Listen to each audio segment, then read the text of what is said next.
É verdade que o Coronel Cid vai ser o primeiro a ser ouvido? Há um acordo da senhora com quem foi feito e é necessário que ele seja o primeiro. Isso vai nortear a minha votação agora, inclusive. Senadora, deixe eu responder essa sua pergunta, porque quem vai designar a data da oitiva de cada um daqueles que forem convocados é essa presidência. Eu posso afirmar a Vossa Excelência de que comigo não há nenhum tipo de acordo dessa natureza. Senadora, que há um acordo para que o Coronel Cid seja o primeiro a ser ouvido. O cronograma de oitiva já foi divulgado, tem acordo, com quem foi feito o acordo, como eu não sei deste acordo, isso vai implicar na minha votação agora, porque eu não acho que o Coronel Cid tem que ser o primeiro a ser ouvido. Se for esse sentido, eu só queria saber, e aí, presidente, mais uma questão aqui para a gente se organizar. Para falar, o senador vai ter que se levantar e ir até a mesa se inscrever. Nós vamos ter que nos organizar, porque eu acho que tem algumas questões que eu não estou entendendo. E semana passada também, senador, enquanto o senhor presidente dirigia a reunião, tinha uma outra reunião paralela ali, e daquela reunião, inclusive muito acalorada, fiquei preocupada com o barulho, veio uma decisão da reunião do banheiro. Então, que todas as conversas sejam feitas aqui no plenário, para a gente não ficar para ninguém ser excluído das conversas. Mas a minha pergunta agora é, relatora... Então, fiquem tranquilos de que não há nenhuma conversa com essa presidência, que é quem vai designar a data de cada oitiva, de qualquer tipo de acordo que tenha se antecipado à decisão desse plenário. Antes de encaminhar aqui o que há a ser votado, eu quero fazer aqui algumas ponderações. A primeira delas, e com todo carinho a minha amiga e relatora Elisiane Gama, não existe no regimento interno nenhum tipo de dispositivo que dê preferência aos requerimentos apresentados pelo relator. Não existe. Se eu estiver errado e alguém quiser mostrar esse dispositivo, eu agradeceria. Mas a competente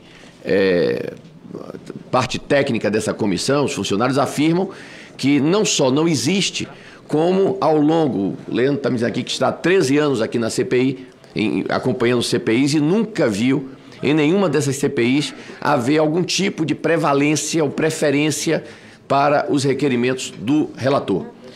Dito isso, eu também gostaria de destacar o seguinte: nós estamos diante de um assunto e de um trabalho que o Brasil inteiro espera de nós uma resposta e que todos estão muito ansiosos até para que haja uma resposta dessa CPI sobre o que de fato aconteceu no dia 1º de janeiro.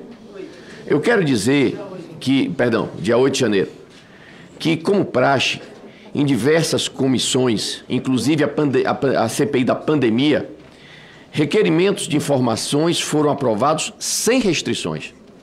Sem restrições. Todos os requerimentos de informação foram aprovados.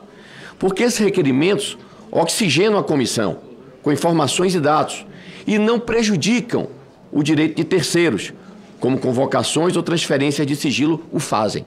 Aqui, algumas pessoas colocaram, alguns parlamentares colocaram, de que talvez uma convocação possa constituir em um assassinato civil, morte social. Foi essa expressão muito bem posta pelo senador Cajuru. Entretanto, pedir informações não prejudica ninguém. Portanto, eu penso que é extremamente prejudicial para a imagem desse colegiado nós selecionarmos as informações. Porque fazer um pedido de informação, o pior que pode acontecer é que a informação chegue aqui, não seja importante e nós não a utilizemos. Mas não há por que nós cessearmos e fazermos aqui uma seleção visando dar apoio a uma tese e contra outra tese, recusando que nós façamos a aprovação de todas as aquisições de informações. Quero reivindicar a pertinência do requerimento do senador Rogério Carvalho.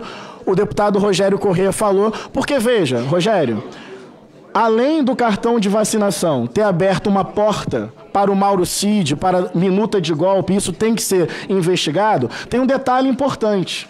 nesse momento pós-pandêmico, que nós somos aqueles que acreditam que houve uma pandemia, que havia um vírus e que matou muita gente, que precisava de uma engenharia sanitária para a proteção da vida, fraudar um cartão de vacina é facilitar o trânsito internacional, porque tem regras para chegar e regras para sair, por exemplo, dos Estados Unidos. Portanto, é pertinente, é cabível a pergunta, não é antecipação de juízo.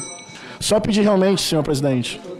Falta um minuto, mas a questão é a concentração dos pares e dos ímpares. Pode continuar. Vossa Excelência acabou sua... Obviamente que esse nós... aqui é meu colega da Comissão de Segurança Pública. Vossa Excelência concluiu, deputado? Você tem um minuto para... Obrigado, senhor presidente. Fraudar um cartão de vacina é cabível a pergunta, não antecipação do juízo. Se não foi feito para facilitar trânsito internacional, enquanto um golpe era arquitetado no Brasil. A pergunta é válida, ela é pertinente. Ou não é estranho o presidente... Vocês lembram, Vossas Excelências lembram de um presidente viajando antes de terminar o seu mandato? É importante dizer que Bolsonaro viajou antes do dia 1º de janeiro. E se há indício de fraude de vacina que facilita trânsito internacional para chegar em outro país e dias depois há uma tentativa de golpe, óbvio que isso me parece pertinente e digno de investigação. Obrigado, senhor presidente. Vou me ater ao mérito da questão de ordem e voltar ao início da nossa reunião com o pedido do senador Randolph e depois da da deputada Jandira. Vamos lá. Nós não estamos debatendo, em tese, nesse momento, o que vai ser aprovado ou reprovado. Cada deputado tem direito a concordância, discordância, destaque e voto.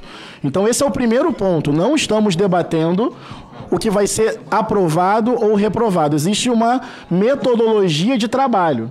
Existe uma sequência daquilo que vai ser votado. Me parece muito razoável que a relatora tenha uma preferência na apresentação das suas ideias do seu requerimento.